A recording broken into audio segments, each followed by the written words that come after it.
Hello everyone, welcome to the class number 26 of the chapter Programming Using IDE। तो आज हम पढ़ेंगे और एक तरह के कंपोनेंट के बारे में जावा स्विंग का जिसका नाम है जे स्क्रॉल पेन। तो जे स्क्रॉल पेन कंपोनेंट हम क्यों यूज करते हैं? जैसे कि स्क्रॉल पेन क्या है? आपने अपने मोबाइल में गैलरी, आपका सबके मोबाइल में गैलरी होता है, तो गैलरी में बहुत सारे फोटोज होते हैं, तो हम नीचे नीचे उसको क्या करते हैं, स्क्रॉल करते हैं। नीचे नीचे उसको स्क्रॉल करके हम क्या देखते हैं, इमेजेस को देखते देखते जाते हैं। ओके, तो सपोज वैसे ही आप एक जीयूआई एप्लीकेशन डेवलप कर रहे हो, तो वहां पे आपने जितने भी कंपोनेंट्स ऐड किया है उसको एक पेज में दिखाना पॉसिबल नहीं है। तो वहां पे हमें जरूरत पड़ेगी स्क्रॉल पेन की। स्क्रॉल पेन अगर हम ऐड करेंगे तो क्या कर सकते हैं, उसको स्क्रॉल कर करके हम क्या कर सकते हैं, नीचे नीचे देख सकते हैं। ओके, या फिर जैसे कि आप देखे होंगे टेक्स्ट एरिया कंपोनेंट को हम यूज करते हैं मल्टी लाइन टेक्स्ट इनपुट करने के लिए। तो वहां पे उस टेक्स्ट एरिया बॉक्स का साइज जितना है उससे अगर ज्यादा कंटेंट हम उसमें ऐड करते हैं तो वहां पे वो हमें प्रोवाइड कर देता है एक स्क्रॉल पेन, जिसके द्वारा हम क्या कर सकते हैं कि कंटेंट को स्क्रॉल कर करके जितने भी कंटेंट्स हैं सारे कंटेंट्स को इजीली देख सकते हैं। उसके लिए हम यूज करते हैं जिस कंपोनेंट को, उस कंपोनेंट को हम बोलते हैं क्या, J scroll pane component, which is a part of Java Swing package. Okay, a scroll pen is created through JScrollPen component class of Java Swing. Java Swing package का JScrollPen component class के द्वारा हम scroll pen create कर सकते हैं हमारे GUI application में। तो ये हमें क्या फैसिलिटी प्रोवाइड करता है, स्क्रॉलेबल फैसिलिटी प्रोवाइड करेगा कि हम स्क्रॉल कर करके हमारे लॉन्ग डॉक्यूमेंट्स को इजीली क्या कर सकते हैं, देख सकते हैं। तो उसके लिए हमें जो स्क्रॉलेबल फैसिलिटी चाहिए वही स्क्रॉलेबल फैसिलिटी हमें प्रोवाइड करेगा scroll pane. Okay, when screen size is limited, we can use scroll pen to display all the components present in a container. Suppose हमने JFrame यूज करके एक GUI एप्लीकेशन डेवलप किया।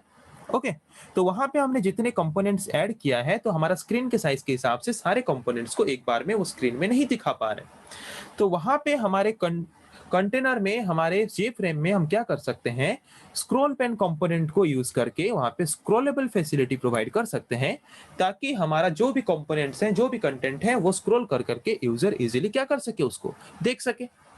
The scroll pane provides a facility of scrolling horizontally and vertically.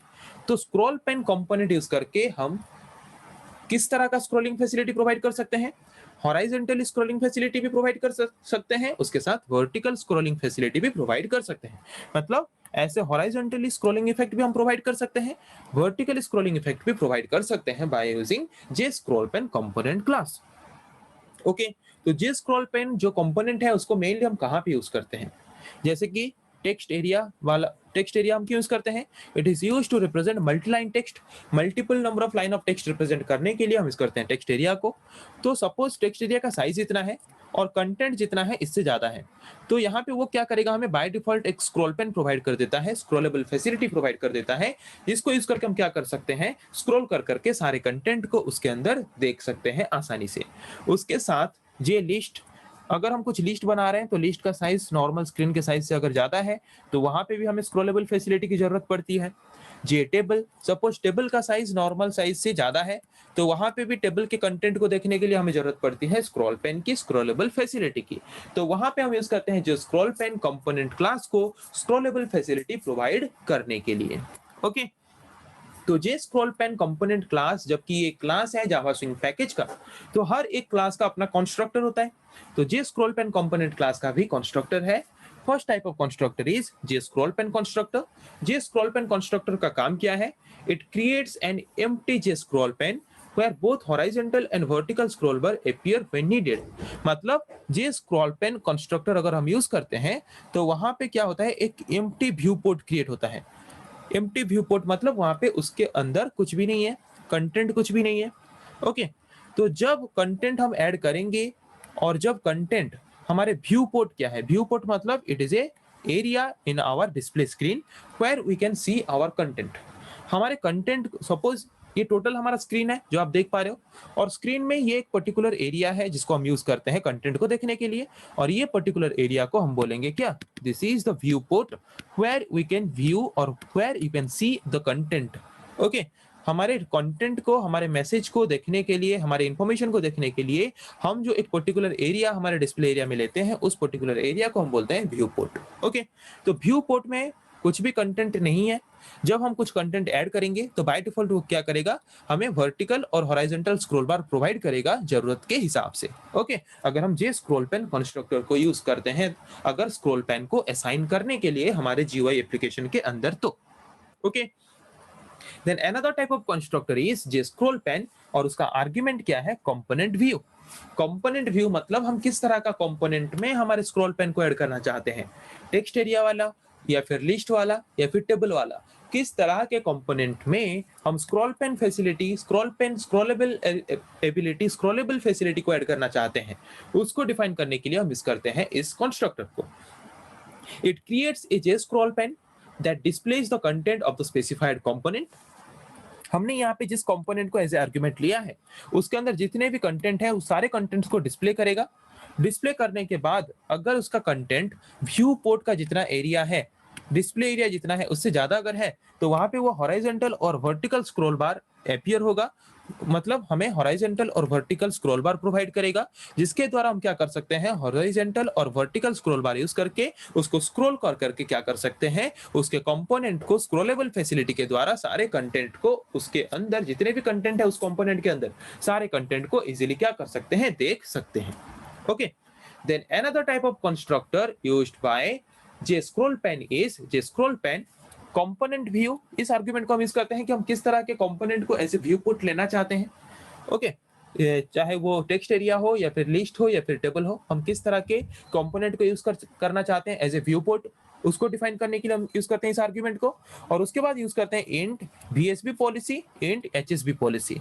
Okay, BSB मतलब ये है vertical policy, ये है हमारा हॉरिजॉन्टल पॉलिसी, कि वर्टिकली हमें स्क्रॉल पेन कब चाहिए, वर्टिकली हम स्क्रीन साइज कितना लेना चाहते हैं और हॉरिजॉन्टली कितना लेना चाहते हैं हमारे व्यू पोर्ट का, और उससे ज्यादा पोजीशन अगर हो तो वहां पे वो हमें क्या करेगा, स्क्रॉल बार प्रोवाइड कर देगा, both horizontally and vertically. It creates a J scroll pane that displays the view component in a view port. View port में दिखाएगा। ओके, जिस व्यू पोर्ट का एक प्रॉपर पोजीशन होगा, जिसको कि हम डिफाइन करेंगे by using this two argument. और उसके बाद उस पोजीशन से अगर ज्यादा साइज लेता है कंटेंट, तो वहां पे वो हमें प्रोवाइड करेगा हॉरिजॉन्टल एंड वर्टिकल स्क्रॉल बार, जिसको यूज करके हम क्या कर सकते हैं, हमारे कंटेंट को हॉरिजॉन्टल वर्टिकल स्क्रॉल बार यूज करके स्क्रॉलेबल फैसिलिटी के द्वारा स्क्रॉल कर करके उसको इजीली देख सकते हैं। Okay, then another type of constructor used by JScrollPen is JScrollPen int BSB policy, int HSB policy. Okay, तो ये क्या करता है, एम्प्टी व्यू पोर्ट क्रिएट करता है। मतलब किस तरह का व्यू पोर्ट में हमें यूज करना है ये हमने डिफाइन नहीं किया है, इसको हम जब चाहे जैसे चाहे जहां पे भी यूज कर सकते हैं इस तरह के स्क्रॉल पेन को। पर हमने यहाँ पे जो स्पेसिफाइड स्क्रॉल बार पॉलिसी हमने यहाँ पे डिफाइन किया है कि हमारा जो वर्टिकल स्क्रॉल बार और हॉरिजॉन्टल स्क्रॉल बार है वो कैसे डिफाइन होगा, कैसे स्पेसिफाई होगा हमारे व्यू पोर्ट पे, उसको हमने डिफाइन किया है। तो जब जरूरत पड़ेगा स्क्रॉल बार का, वो क्या करेगा, उसी पोजीशन पॉलिसी के हिसाब से क्या करेगा, उसको स्पेसिफाई करेगा हमारे व्यू पोर्ट में। अगर हमारा कंटेंट, हमारे कंपोनेंट का जितना भी व्यू पोर्ट का एरिया है, अगर उससे ज्यादा साइज का होता है, तो वहां पे वो क्या करेगा, हमारे स्क्रॉल पेन को यूज करेगा, और स्क्रॉल पेन को यूज करके वहां पे स्क्रॉल बार वाला फैसिलिटी वो हमें प्रोवाइड करेगा, ऐसे डिफरेंट टाइप ऑफ कंस्ट्रक्टर्स को यूज करके। तो वहां पे एक टर्म आ रहा था व्यू पोर्ट बार बार। तो व्यू पोर्ट क्या है, it is A framed area on A display screen for viewing information. Suppose आपका ये जीयूआई एप्लीकेशन है, तो जीयूआई एप्लीकेशन में सपोज ये आपका एक टेक्स्ट एरिया है, तो टेक्स्ट एरिया का ये जो बॉक्स है ये है आपका व्यू पोर्ट, और व्यू पोर्ट में आप जो कंटेंट दिखा रहे हो ये है आपका इंफॉर्मेशन। सपोज इंफॉर्मेशन आपका जो भी है वो आपके व्यू पोर्ट से ज्यादा है, तो वहां पे हमें जरूरत पड़ेगा स्क्रॉल पेन का। स्क्रॉल पेन यूज करके हम क्या कर सकते हैं, इंफॉर्मेशन को स्क्रॉल कर करके स्क्रॉलेबल फैसिलिटी के द्वारा सारे इंफॉर्मेशन को हम इजीली देख सकते हैं। ओके, तो चलिए अभी हम ओपन करते हैं नेटबीन्स आईडीई को, और नेटबीन्स आईडीई को ओपन करके वहां पे हम देखते हैं, नेटबीन्स आईडी को ओपन करके वहां पे हम स्क्रॉल पेन को देखते हैं कि स्क्रॉल पेन क्या है। पहले ओपन करते हैं नेटबीन्स आईडीई।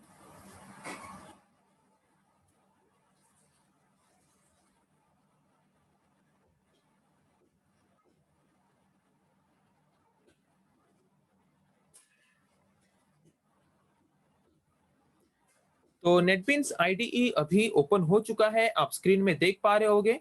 उसके बाद आपको ओपन करना है कोई भी एक प्रोजेक्ट। कोई भी एक प्रोजेक्ट ओपन करने के बाद हमने ऑलरेडी यहाँ पे फ्रेम ऐड किया है, तो फ्रेम को ओपन कर लेते हैं और उसी फ्रेम में हम क्या कर सकते हैं, स्क्रॉल पेन को ऐड कर सकते हैं। जैसे कि आप यहाँ पे देख सकते हो स्क्रॉल पेन है ये। ओके, तो स्क्रॉल पेन हम क्यों यूज कर सकते हैं, a scrollable view of the lightweight component. Okay, मतलब हम जो भी यहाँ पे स्विंग कंपोनेंट यूज कर रहे हैं, स्विंग कंपोनेंट में जैसे कि टेक्स्ट एरिया हो गया, लिस्ट हो गया या फिर टेबल हो गया, उसमें अगर बहुत सारे कंटेंट है जो कि एक बार में नहीं देख सकते, तो वहां पे स्क्रॉलेबल फैसिलिटी ऐड करने के लिए हम यूज कर सकते हैं स्क्रॉल पेन को। ओके, तो यहाँ पे हम टेक्स्ट एरिया के बारे में हमने जबकि पढ़ा है, तो यहाँ पे हम टेक्स्ट एरिया को लेते हैं। ओके, हमने यहाँ पे टेक्स्ट एरिया को लिया, स्क्रॉल पेन को लेते हैं, ये है हमारा स्क्रॉल पेन, और यहाँ पे ये देख पा रहे होगे ये है हमारा व्यू पोर्ट। ओके, तो व्यू पोर्ट ये आप देख पा रहे हो, ये है view port. It is the display area in the screen. Screen में जो डिस्प्ले एरिया है इसको हम बोलते हैं व्यू पोर्ट। ओके, ये है हमारा व्यू पोर्ट, डिस्प्ले एरिया, और ये है हमारा क्या, ये है हमारा टेक्स्ट एरिया। तो टेक्स्ट एरिया में हम क्या करते हैं, कुछ टेक्स्ट ऐड करते हैं टेक्स्ट वाले प्रॉपर्टी में जाके। तो टेक्स्ट वाले प्रॉपर्टी में जाके मैं यहाँ पे कुछ टेक्स्ट ऐड कर रहा हूँ। ओके,